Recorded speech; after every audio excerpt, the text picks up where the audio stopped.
thì em sẽ được 100.000. Em có thể làm được không? Ừ. Em không nói mic thì anh sẽ thơm em một cái vào má. Ủa? Còn mỗi em thôi. Cũng như bạn ý. Em đồng ý à? Không, im lặng coi như đồng ý á. Đưa má đây.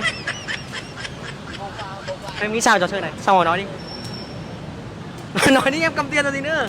Em nghĩ nào về trò chơi này? Em đang cầm tiền rồi gì nữa. Cứ nói rồi. Thế là được nói rồi. Anh đợi trò chơi kết thúc đâu.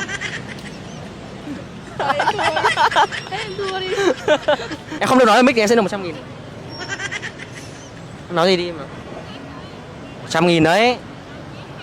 Nói thử một câu thôi. Em bị câm à? Rồi. Cầm đấy. Thắng rồi. Nói gì đi, em nói người kẻ chiến thắng nói được rồi.